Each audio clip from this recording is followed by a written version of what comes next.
깜만입니다. 더 시저입니다. 어제 CPI 발표가 있었죠. CPI가 발표되자마자 예상치보다 조금 낮게 발표가 되면서 시장은 엄청난 흥분을 하면서 장이 끝날 때까지 끝까지 쏴버리는 아주 매우 적절한 모습으로 마무리를 해줬네요. 금리 동결 이후에 파월의 기자회견의 결과가 그렇게 좋진 않았는지 기자회견 시간부터 약간의 상승을 일부 반납을 하기는 했으나 현재 풀이장에서 다시 오르고 있는 모습, 바로 브로드컴의 실적 발표가 또 호조로 작용하면서 시간 외부터 지금까지 나스닥을 다시 한번 파월의 기자회견 이전으로 돌려놓고 있는 매우 적절한 모습 축하드립니다. 여러분, 말했잖아요. 제가 24년은 어나우, 어차피 나스닥은 우상향, 공포의 구간에서 살아. 그래야 더 많이 먹을 수가 있다. 되잖아요, 여러분. 이래도 더 시저가 차트를 못 봅니까?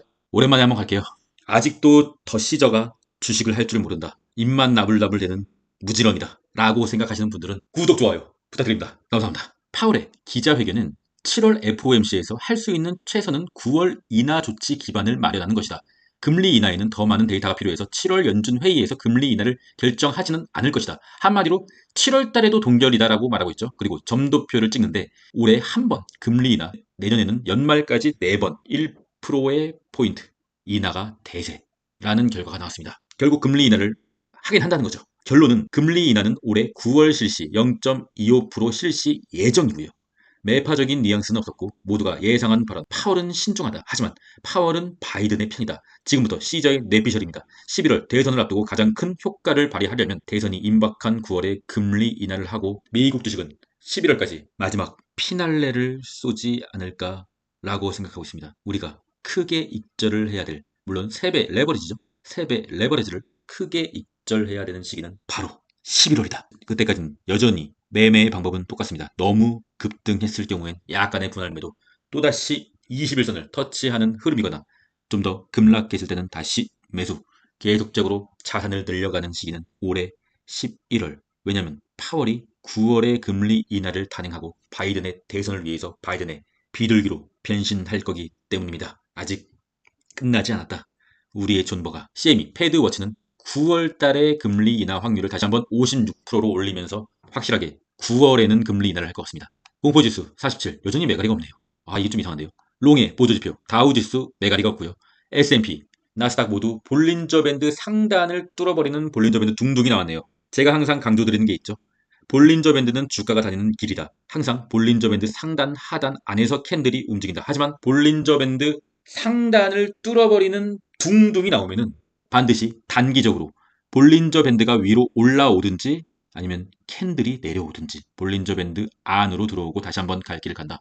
그 갈 길은 상방은 맞으나 지금 오늘 매수를 하기에는 상당히 적절치 않은 자리라고 볼 수가 있겠습니다. 장중 또는 PPI 지수가 발표되고 나서 약간의 조정이 올 수 있는 흐름, 일부 매도를 반드시 좀 하고 싶다. 자신은 2, 3%의 하락을 견디는 걸 할 수가 없는 스타일이다. 그러면 지금 이 영상을 보시는 순간 야간에 올 매도는 당연히 안 되고요. 한 비중 한 10%에서 15% 정도 야간에 매도를 하고 그 매도를 한 수량은 다시 한번 다음 주나 내일이나 다시 한번 캔들이 내려오게 된다고 하면 그대로 주워 담는 겁니다. 그것이 고점의 단타 스킬이죠. 오늘 PPI 지수, 어제 CPI가 호조로 나왔기 때문에 오늘의 PPI 지수도 역시나 호조로 나올 것이라고 생각은 하고 있으나 100% 단념할 수는 없고요. 어쨌든 간에 PPI 지수도 MOM, 헤드라인 MOM은 0.1로 물가가 오르지 않았다 라고 판단하고 있네요. 이대로 그냥 똑같이만 나와줬으면 좋겠습니다. 한 가지 좀 우려스러운 것은 오늘은 고용 지표도 같이 나옵니다. 고용 지표는 예보가 고용이 조금 둔화됐다. 어차피 이왕 이렇게 된 거 고용이 조금 더 둔화된다는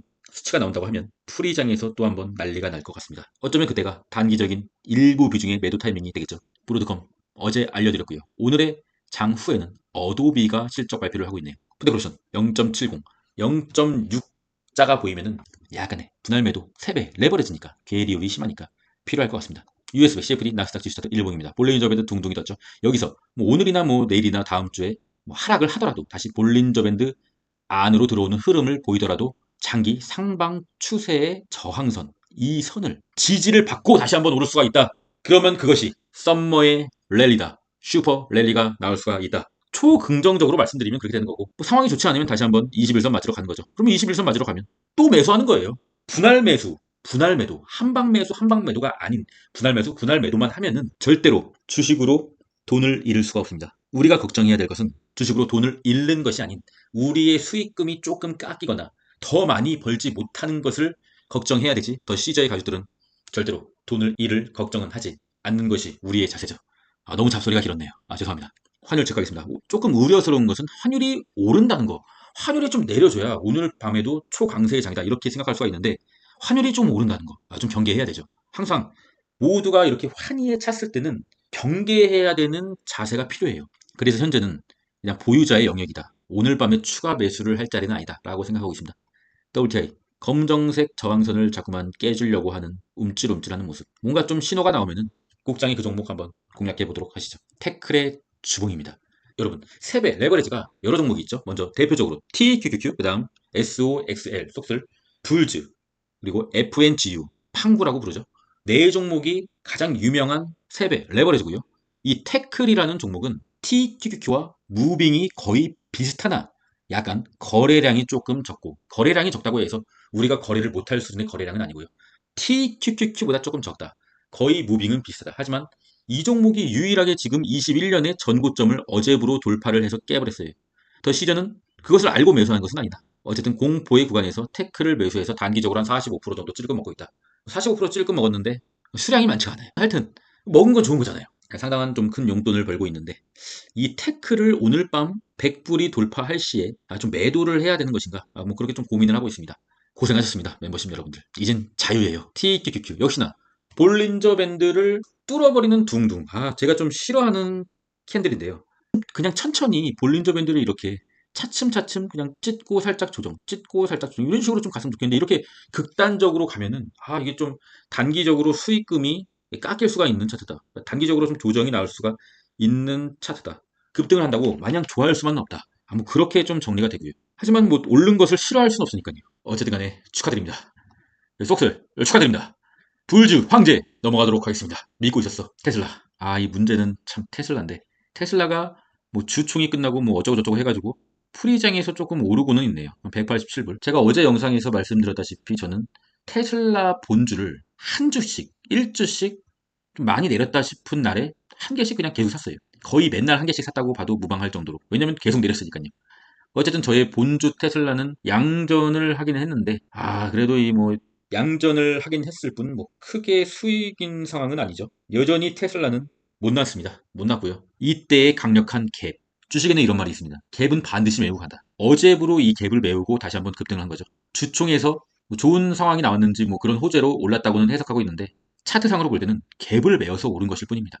어쨌든 간에 다시 한번 프리장에서 187불 볼린저 밴드를 찢어버리는 흐름이 나오지 않는다고 하면 다시 뭐 이렇게 횡보를 하겠죠. 모든 미국 주식이 다 올랐는데 안 오른 종목을 찾기가 힘들 정도로 다 올랐는데 이 테슬라의 게슬라만 지금 못 오르고 있는 상황이죠. 개인적인 생각으로는 테슬라가 급등을 한번 해준다. 뭐 한 200, 한 30불까지. 여기가 저항이거든요. 한 이 정도까지만 개급등을 한번 해준다. 그러면은 조금 미국 주식에 좀 상당히 많은 익절을 해야 되지 않나. 큰 조정의 타이밍이 오지 않을까. 뭐 그런 생각을 갖고 일단 존버는 하는데 187불이라도 뭐 크게 기대는 하지 않고요. 하지만 기대를 하지 않는다는 것이 손절을 하거나 매도를 한다는 의견이 아닙니다.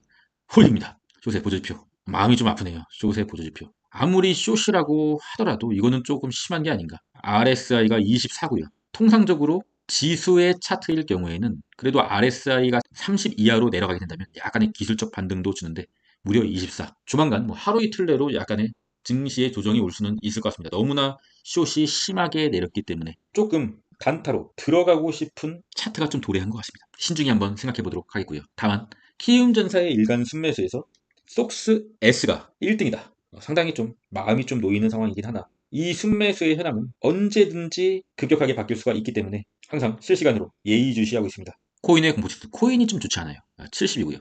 코인의 차트는 상승의 채널로 조금 들어와 줬다가 어젯밤에 들어와 줬다가 갑자기 비트코인의 하락이 나오면서 채널 아래로 떨어진 모습.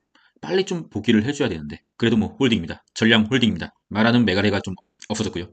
비트코인의 도미넌스 살짝 올라주고 있는 모습. 비트코인의 일봉. 제가 억지로 한번 상승의 채널을 연장을 했습니다. 밑꼬리까지 연장을 했고요. 어쨌든 비트코인이 21선 아래에 있지만 아직 뭐 끝난 것은 아니다. 이더리움은 어제 말씀드렸죠. 볼린저 밴드 하단을 강하게 이탈을 하고 볼린저 밴드 아래에 있다. 닿지도 않는 아래에 있다. 기술적 반등이 나올 수 있다. 기술적 반등이 나오고 오늘 다시 조금 내리고 있는 모습. 단타를 치라고 했죠. 잘 대응하시길 바라겠고요. 다시 한번 그저께의 저점을 지지를 받아주려고 하는 모습. 이제는 단타가 아닌 약간 추매를 해볼 수도 있는 차트다. 물론 상황은 좋지가 않아요. 21선이 아래로 꺾이고 있기 때문에 당연히 추매는 분할 매수죠. 더 시저 멤버십 테리님, 카시오페아님 멤버십에 가입을 해주셨고요. 상당히 감사드립니다. 그리고 우리 빵 한개님이 쏙슬에 단기적인 수익이 나셨다고 후원을 해주셨네요. 상당히 감사드립니다. 제가 뭐 한 게 없는데요. 빵 한개님이 잘하셨는데 저에게 후원을 해주셨네요. 감사히 빵을 먹겠습니다. 시드가 크시고 장투 성향이다. 장교 멤버십 단타도 하겠다. UDT 멤버십 가입해주시면 제가 최선을 다해서 한번 해보도록 하겠고 오늘도 뭐 국장에서 쏠쏠하게 야간에 수익을 챙겼습니다. 단타로요. 다시 저 유튜브 구독자방은 고정 댓글에 링크를 넣어놨고요. 비번은 4321입니다. 마지막은 인생 명언으로 마무리하겠습니다. 사람을 대할 때는 부를 대하듯이 하라. 다가갈 때는 타지 않을 정도로, 멀어질 때는 얼지 않을 만큼만. 주식도 마찬가지입니다. 그 주식이 어떤 자리에 있다 하더라도 어떤 곳에서도 올인을 해서는 안 되고 어떤 곳에서도 올 매도를 해서는 안 됩니다. 물론 지수 종목에 하나여 말씀드린 것이고요. 항상 조심조심 분할 매수, 분할 매도를 하시면 더 시저와 함께 갈 수 있습니다. 오늘 당장 부자가 되려는 그 욕망만 버리시면 돼요. 욕심을 버리고 작은 수익에도 항상 만족하시고 분할 매수, 분할 매도를 생활화하면은 어차피 나스닥은 우상향, 우리의 자산은 늘어나게 돼 있습니다. 고생 많으셨고요. 그럼 오늘 저는 PPI 지수 한번 확인하러 가겠습니다. 그럼 전 끝까지 하겠습니다. 이상입니다.